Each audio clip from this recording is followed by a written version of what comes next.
إننا صوبته حوالي سومالي لمدي دلا كاساراي ووحيالها أي حد محل لها أي سومالي لان أكور قبتد أو جونو يستكتي صوبها كل في محيطها ودولان هالمر لو قاد أنا معلوم ولا بدولان لو قاد كنت واحد كل شيء قاعد يجيسه واحد دولان نقص قاد 91 كي حلقي أنا نقص قاد وقتها واحد جوجنا 2020 كي ما وحن كذا دباتوين كان إنه يصوص عدين صدق سنة وحربا وكوسينا فرصة أيام حربا إن إسلام إيريا ده حد أتكهل ليس إن هرت مركورة أمير صارنا كدب أيام وحي كلام فرصة كوسين دونا وحي هاد مركي دور الشذا يدعي كونفور قلباد أيام waxaa la soo xiray Muqtaar Roobo Cali Abu Mansuur waxaa la dilay dad shacab magaalada Baydhabo fooda ka dhacday ilaa intaas kama inaan hadlina haddaad hadashayna ma adnan dabagelina ilaa gudoomiyaha golaha shacabka koonfur galbeed laga soo doorto uu yiri xilkeyga ayaan ugu tagayaa Muqtaar Roobo soo dismiss marka ma u qaadan karnaa ama ma dhihi karnaa baarlamaankiina koonfur galbeed ka soo jeeda laftirkiina waa ka jiftaan deegaankiina iyo dadkiina aniga arinta laba bir ka hor ma ka hadlay ugu yaraan 7 jeer aan ka hadlay arinta Muqtaar Roobo in la soo daayo وانين اي محل لها ان مدة لا دغالمay durka ku jir shabaab oo bakool joogay meel abal la dhahayo joogay wiilkiisa lagu dilay walaalkiisa lagu dilay ehelkiisa qaraabadiisa ku dhamaaday markii dambe waxa waa nin afis loo fidiyo ahaa wadanku yimid baasaboor u sameystay dibaddu aaday waa soo laabtay waxa waaye waa la xiray sabab lagu xiray markan ayadoo asagoo raba inuu tartamo ayaa la xiray إلا أحد وحرينه وكل لبس سنوات يو حرينه مرك دولة وحرينه ما جرت مرك عيد دولة كتر سنوات كل هذا الشيء وهذا هذين واي الله يستعدي دور شيء صدق أنا كلها اللي هبيراتي مجرد قدام بيساعته وحن كلها هذا اللي محل مسؤولين تقول رئيس مسؤولين شيئين إن محل هاي لسودين دون لكن ولي وحرينه يريد يسمعه وأنا قلت إن لسكسي هيستون إن لبس سنة أسوأ محكمة لسوسارين وأنكي محل هاي حد عيدا ماذا دجال معي oo koonfur galbeed jooga ciidanka hadda maxal lahayd deegaanada cusub qabsanay waa ciidankiisa waa dadka nin dhibaatadaas ku soo dhacday afis loo fidiyay yimid halkan dawladii la kulmay oo 2 sano iska xiran aan waxaan u qaadan karaa inay tahay xadgudub aad u weyn markaan waxa waaye waa hadalnay hadalka marka dambe wuxuu gaaraa heer aan dawladnimadaba ka baxno oo jabhadeena aan ku noqono dhulkeena aan ku xureysan aniga shakhsiyadii saasay taaganta waxaan isleeyahayba ma isaga tagtid dawladan markay maalin walbaba waxaa maqlaysaa hadallo ku dhibayo oo aad iyo aad ku murgeysana waa la socotaa afgooy hadda kor laba gabdhood oo yar yar lagu kufsaday waa la socotaa dad badan la dhameeyay ugaasiya dad badan oo jidku maraya la kufsaday waxa waay waxyaalo waxa iska socdo wadankii wuxuu iska noqday wada xalaq mareen waxa cid walbaaba maxaa lahaay koonfur galbeed soo gashay dadkii la ugaarsanayaba deegaankaas degan oo saddexda gobol waa maasanta dawladda adaa ku jira oo xildhibaan oo golaha shacabka xasaanad loo cod leh oo waxyaabahan dhacay oo dhan wax ka qaban kara ama ugu yaraan intuu campaign abaabulo xilwaana kala abaabulo kula mid oo aragtidaada kula qaba xadidi kara ama yareyn kara maxaa isugu dayin weydeen intaadna uga fakirin dawladda ka baxdo jabhad ku biirto ama jabhad aas sababta ugu kalifayso waxa waaye maalin walba ehelkay iyo qaraabadeyda la dhameynaya deegaanka ka soo jeeday dhibka ugu weyn ka jiro waa muddo hadda ku dhawaad 20 sano ku dhow ayay al-shabaab ku jirtaa haba yaraatee wax difaac ama wax weerar lama qaadayo ciidamada hadda wax weerarooy waa ciidamadii Muqtaar Roobo waa dadkii ma haystaan maxal lahay waxyaalii ay ku dagaalami lahaayeen ma haystaan maxal lahay ma u dhama saanadooda ma dhamo dhaawacooda daraad bakool dadka ku soo dhaawacay halkaan la keenay dawladii ma ka warqabto annaga xildhibaana ah meesha inta u tagnad aan u qeyla dhaaminayna say qof walba ehelkiisa wax u siin lahaa dhageysi waran ku sheegay waxyaalaha qaarkood waxa way dawladda siyaasadda ku murgeysan tahay dadna maalin walba ay dhimanayaan markaan inaan sii joogno waxaan ugu kalifay waxa waay waa arin aad iyo aad u xun waay aniga inaan maxal lahay maalin walbaba aan hadalno waxba laga qabanin codkeenu iska noqdo codkii shimbiraha oo kale waxa way ma siisanayno anaga deegaanaan leenahay dadaan leenahay waa tashanaynaa hadda korba waa tashanay duulaan badan aan nagu soo qaaday waagii waxay ahayd maxal lahay oo jabhadii oo wadanka maxal lahay markuu siyaad barabax SBM aan ugu soo duushay waxaan ugu soo USC SSA aan ugu soo duushay dadkii wadankaas difaacay ahayn dadkii wili waa nool yihiin waan ku sheegaa dhageyso annaga qaadan mayno in dadkeena lagu tunto awood qaybsiga lagu tunto saad ka warqabtid hadda maalin walba dad la dalacsiyo si waxaan ku sheegaa maalin walba dad la dalacsiyo hal qof oo annaga kamid ah ciidankan lama dalacsiyo waa fahamtino waxa waa ciidamadii hadda lacag loo bilaabay oo koonfur galbeed UK waxay ka joojisay muddo 8 bilood ah ayagoo saas ay furuntii ku jireen maalin walba lagu soo weeraraa marka anagu waxaan leenahay waxyaalaha qaarkood waxa kugu kalifay inaad wadada furatid barka gabar adi aad dhashay hadii la soo kufsado wadadii laga haysto qaadicu dariiq u joog waxa waa inaad difaacdid dalkaaga iyo dadkaaga iyo diintaada waa aad ma santa xilwaan dawladii haday ka fadhiisatay anaga kama fadhiisanayno waa tashanayna aad ma santa waxaan rabaa dadkaaga u doodaysaa in la dilay la kufsaday la dhibaateeyay muqtaar roobow oo xirana waad u doodaysaa dad badan oo dadkaad matashay kamid oo koonfur galbeed ka soo jeeda waxayba qabaan muqtaar roobow in maxkamad la geeyo sababtoo ah dadka aad u doodayso oo reer koonfur galbeed qayb ka mid ah inuu dagaal u horseedo oo ay dhinteen oo maalin kaliya suuqa Bakaara area dad 1000 qof ku dhinteen baa la sheegay in dhalinyaro kale reer koonfur galbeed dagaal u horseedo oo dhinteen marka idinkay qayb idin kamid ah waxay qabaan in la maxkamaday soo ma kala bedelid ninkaas waxa way muddo 8 sano oo ku dhawaad ah kaligiisu noolaa oo meel iska degay nimankaas waa ka tagay waa la soo weeraray familkiis dhan la dhameeyay deegaankiis dhan la tirtiray waxa waaye dawladii cafis u fidisay dadkii heystay kaliya cafis u fidiyay wadankii yimid wuxuu rabay haddana inuu dadkaas la dagaalamo marka dawladdu xaq ma u leedahay inay cafiso dadoo dadka dilay dawladdu miyay awoodin dawladdu waa cafisay markay baasaboorka ay siinayay cafisay laakiin dadku wax ka dilaa wali dad qaba Soomaa fiiri taas waxa waaye gooni waaye arintaas arin waxa waaye ay maxal lahay u taalo waa ninku dakano ka galay waa dacweysan karaa laakiin waxaan ku sheegaa aniga ninkaas in la cafiyay oo noo yimid xildhibaanadeen xataa uu la hadlay dawladii uu la hadlay oo wuxuu ahaa maxal lahay shacbiir leh waxa waaye ninka inuu iska xirnaado maaha waxaan kaloo ku sheegayaa waxa waaye waxyaalo badan ay jiro hadda magaalada waxaad arkaysaa waxa waaye qof la iska xiranaya sabab la'aan waa la soo baaraa in muddo nin ganacsada aan qaraabanahay hadda kor waxaan ogahay oo muddo la iska haysto waxa loo haystay lacag isii oo kala meel isaga haysto magaaladii aan joognaa waxa waaye dawladii ayadoo dadaalayso dhinaca amniga ay ku dadaalayso dad kale oo qaar waxaa jiro oo barigaad rosa deegaanadii la haystaa maalin walba waxa waaye dhalinyaro ciidan dhamaanooy waxaa la rabaa maxaa la leeyahay in hore loo kaca 3 sano iyo bar miya ku dhawaad waa 4 sano ku sii dhownahay oo 2 bilood 3 bilood meelahaas dhiman كساكو ورقبتي وددي بيدوي حمرا فرمويس افغوي بيد حمرا فرمويس waxaan la aadi karin nin xildhibaan bakaaraha ma aadi karo waa xaruntii meesha laakiin dooda koonfur galbeed iyo ciidamada jooga oo military ah oo ciidan daraawiish leh oo maamulka koonfur galbeed ka amar qaata maxay wax u qaban waayay dawladda dhex kaliya wax uga suugaysaan maamulkaas waa maamul oo dawlad goboleed ah ciidankooda waa jooga ciidanka hadaan dhaqaale la siinaynin mushaarka hadda loo shubay 8 bilood lacag la'aan ay hayeen saanadooda aan loo dhameystireynin aan la dhiirigelinaynin ay arkayaan in maxal lahay goboladii kale dad badan la dalacsiinayo oo ayagii laga tagayo annaga inta anagoo joogno waxaa noo yimid saraakiil generaale iyo korneelaan noogu yimid oo ka tirsan taliskan oo muqdisho hadda jooga waxay ka cabanayeen waxa waaye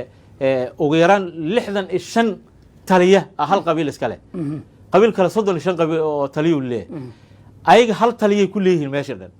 waxayna awood qaybsi waay sida hadda safaaradaha loo xoogo waay waa laba qabiil oo u badan dadka kale waa laga soo burinayo ma runtan kaaga sheegay aniga waxa jiraan sheegayna Soomaali inay wax wada qaybsato hadii la rabo si sax ah loo qaybsado dadna in la dulmiyo qaybsiga Soomaalida marka ka hadalno wada qayb Soomaali marka ka hadalno ayaan dhaxay waxa ay baarlamaanku ka doodayeen matalaadda gobolka Banaadir adigoo koonfur galbeed ka soo jeeda oo aqalka sare matalaad ku leh waxaad meel fagaaraha oo baydhabo adigoo jooga muuqaal ka soo duubta ku tiri xildhibaanada koonfur galbeed waxaan ugu baaqayaa in aan codka la siinin matalaadda gobolka Banaadir aan xildhibaano loo ogolaan marka haddaad u doodayso deegaankaadii maxaa ugu diiday ummadda kale deegaankooda inay u raadsadaan deegaankooda ma deegaanka waa la leeyahay saa ka warqabtid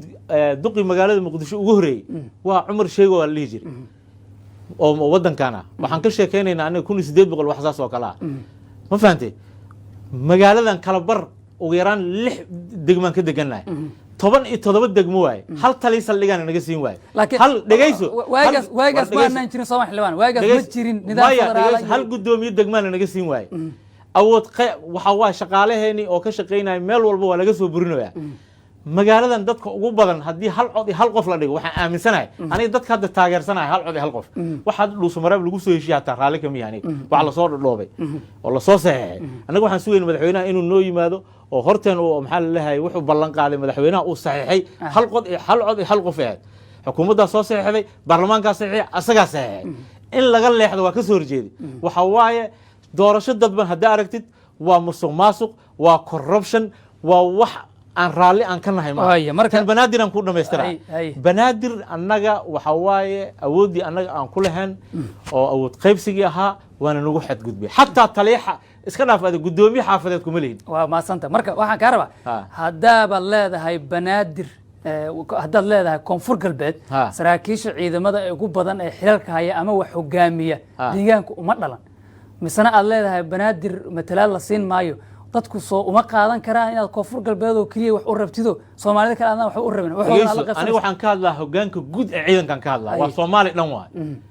ya hogaanka guud aan ka hadlaa waxaan hal tali ku xigeen aan ku leenahay waran ku sheegaa dhageyso kama hadlay muqdisho anaaba iska leeb anaaba liigu yimid anaa duq magaalo ka ahaan jiray in la igala tashado waay waa faantino waxaan ku heli karaa xuquuqday markay hal cod iyo hal qof ay noqoto hadda matalaad hadaa 13 kursi la siiyo waxa laga yaabaa inaysan waxba naga siin ma ogashahay shacabka muqdisho inay baydhabo iyo baay gudoomiyaal ka noqon karaan oo xilal ka qaban karaan raali ma ku tahay waa xildhibaanay ka yihiin waaba joogaan waa maasanta degmada afgooye deegaanka dadka degan dadka u badan waa la yaqaanaa ya 21 qof ayaa waxa waa council ka dhisan waxa u maleynaa maxaa la leeyahay dadka digilka ah meesha degan inay ay ku haystaan 4 kursi inta kale waxa waa dadka deegaanka Soomaalida dhan degan waa hadda ma waxa dhageyso ayadoo taas ay qalad tahay oo xukuumadii hore ay sameysay ay wali ay ku sii shaqeynayaan laakiin hadda waxaan ka gudboynaa annaga hal cod iyo hal qof waa qof walba deegaankiisu ka soo galaa qof walba tuulidiisu ka soo galaa ya nin walba sakartiis annaga waxaan dhahnaa lan walba sakartiis isumidi awshay mamog qof walba ani hadda maxaa la lahaa inta ka baxo ceelbur councilkiisa ma geli kari inta ka baxo maxaa la lahaa garow ma geli kari dhuusamareeb councilka ma geli kari laakiin xildhibaana laga siiyey maamul goboleedkaas waa ku sharfan yihiin maamul goboleedyadii kale sida garow oo kale maxaa la lahaa dadka degan hadda waa aragtay oo u badan meesha ganacsiga ka wada waxa aniga waa ku siiyee maxaad ii siin weysay laakiin waxa loo eegaa marka dastuurka ama xeerarka ama dhaqanka Soomaalida siyaasadda markaan fiirino dadna waxay yiraahdaan u dhash iyo ku dhash qofka haddaad deegaanku degantihiin oo aad ku dhalateen de waa caadi waxba ku rabtaa mise waxa weeye dad u dhalateen wax ku rabtiin war dhageyso hadda maxaa la lahay zoona aan ku sheegay Puntland iyo waxa hal cod hadii hal qof la dhaho waxa laga yaabaa duq magaalada inaan qaadan dhageyso aan ku sheegay laakiin waxa weeye Soomaa waa deegaan hadda ku meeshu degan yahay waa ku dhashay dad badan oo ku dhashay meesha waa faantino meeshan waxa waaye adduunka hadda waxa xukumaay maxaa la lahay hadda kor Mareykanka waxa madaxweyne ka ahaa Barack Obama waa Kenya u dhashay Ilhaan Cumar waa aragtay ayadoo qaxooti meesha ay ku tagtay ay senator tahay markii labaad ay ku guuleystay dhageyso waxaan ku sheegay annagoo Soomaali ah maxaad igu diidaysaa adiga deegaankan kula deganahay 2 milyan qof 2 milyan oo qof ay la joogo meeshii jooga sababta aad wax isiin weysay adna aad 10 kursi 10 degmo ku qaadanaysa maxay tahay waa maasanta gabagabadii aan joognaa marka aad u mahadsan waxa dhibaato ah oo reer koonfur galbeed lagu hayo oo aad sheegtay muddo dheer inay soo jireen oo dad la dilay iyo dad la kufsaday iyo musuqmaasuq iyo dhibaatooyinkaas jiro dham ma waxaad leedahay waxaa qayb ka ah ama qayb weyn ku leh dawladda Soomaaliyeed aad ka tirsanta waa sax dawladdii Soomaaliya saa ka warqabtay golaha wasiiradii xukuumadii hadda dhacdo qayro oo mas'uulku ka ahaa كل diaspora waa dadkii darad ansixiyay way maxaa la lahay arintii jinsiga oo sharciga hindi ay wateen oo baarlamaanka diiday way waxa ku qoran ilaahay ka cabsay diintan ku dhaaranay inaan diinta difaacno oo dastuurkeena u dhigayo waxa waaye waxa lagu leeyahay maxaa la lahay naagtaada hadaa u tagtay haday ku soo dacwaysaa habeenkii ya waxa waaye inta 10 sano xariga tahay waxyaalo aan munaasab ahayn waxa reer galbeedkii naagtaada ku dacweyn karto waxa waaye waxyaalahaas la keenay meeshii oo diinta oo waxa dad fiirisid akhrisid qodobka afraad ay soo qoreen waa runtii waxa waaye nimankaas inay tooba keenaan way golahaas wasiirada ayagii hadda taagan oo waxay rabaan haddana xukuumaddan cusub inay soo galaan waxaan u sheegay ra'iisul wasaaraha cusub la soo wado ha ahaado kan ku meel gaarka ama kan rasmiga oo doorashada markay dhacdo ha ahaado من فضلك عدي صحيحدي oo go'aankaas oo u soo gudbisay baarlamaanka golaha wasiirada waxa ku jiro wixii maqnaa waa maqnaayeen dadkii maalintaas saxiixata inaan maxal lahayn dambi ay ka galeen dalka dadka aaminsanay inaan lagu soo darin aaminsanay hadda kabinetkan la dhisay waa su'aasha ugu dambaysa rabaa inaan ku weydiiyo maadaama xildhibaan ka tirsan baarlamaanka Soomaaliya tahay siyaasi tahay wadanka wuxuu ku jiraa waqti kala guura sharciga aad meel mariseen ee doorashooyinka qaranka madaxweynuhu saxiixana waa laga gudbay sida muuqata Dhuusamareeb 3 shirki ah ولنا نتيجة كلو لا اسكو راعي ما جرتو لو maamul goboleeda diidan shir kale la qabanaya maxaa ku talinaysaa oo Soomaaliya leedahay kala guurka uga baxda wallahi horta dulqaad badan uu sameeyay madaxweynaha wax badan u dulqaatay inkastoo oo annaga uu balanteen ahayd inuu wuxuu la soo kulmo uu noo keeno wixii meeshu ka soo saxeexay hadduu soo saxeexan haddana waa noo keenaya laakiin aniga waxaan aaminsanahay go'aankaas xataa dhuusamareeb dadka aniga diidana ka mid ah sababta waxa waaye annaga waxaan ansixinay oo baarlamaan ahaan labada aqal ay ansixiyeen ee xukuumadana ansixisay ay soo gudbisay madaxweynahan uu ansixiyay waxa waaye hal cod iyo hal qof waa la dhigi karaa 300 waa yar yihiin aaminsanahay baan waxa waaye 300 naftirkooda corruption ay gali karaan waxa waaye hal cod iyo hal qof laga dhigo 1500 laga dhigo aaminsanahay waxa waaye maxaa la xildhibaanka in 1500 ay soo dooro waa laga heli karaa waxa waaye deegaanada oo nabad baa jirto gobolada oo dhamaan caasimadaha maamul goboleedyada waa nabad degmooyinka qaar baa nabad meelaha nabad ahayn waxa loogu dhigi karaa meelaha kale oo loogu dhigi karaa aniga hal cod iyo hal qof waxa aaminsanahay xildhibaano xalaal lagu helaa ya aniga hadaan maxaa la xildhibaanadan in la bedelaan rabaa baan shakhsiyadeed sababta waxa waaye waxaan ku nimid doorasho dadban nin walba jeebkiisa ku yimid waa fahantiino markaan waxa ka dhacay doorashadii hore waa la ogaa haddana maamul goboleedyadan dadkan waxay rabaan waa la ogyahay waxay soo jeedeen 21 qof laga dhigo waay 21 qof oo hadii laga dhigo ka waran meeshaas doorasho miya waa lacag waa la gadana 21 61 ama 51 la soo gatay nina 1 milyan iyo 400 ka bixiyay ku 300 ka bixiyay ku 1 milyan ka bixiyay dadkaas xildhibaanaa qaarkood ma imaadaan kooranku inuu soo buuxsay markino waxa uu xasaanadaas iska rabaan annaga waxaan rabnaa ummadda in wax loo qabto la difaaco oo maxaa la lahay dalkooda iyo diintooda la difaacaan rabnaa Idris Cabdi Dhakhtar oo kamid xubnaha golaha shacabka ee baarlamaanka federaalka ah ee Soomaaliya ayuu kaasiya wuxuu iga waramayay xaaladda siyaasadeed ee wadanka si gaar ah dhibaatooyinka ka jira koonfur galbeed iyo xukun maxkamadda gobolka Banaadir ee ku riday ganacsada Caadil Xaaji Gaab oo kamid ah ganacsatada Soomaaliyeed kuwada ugu caansan dabagalka wararka ayaana la socotaan daawadayaal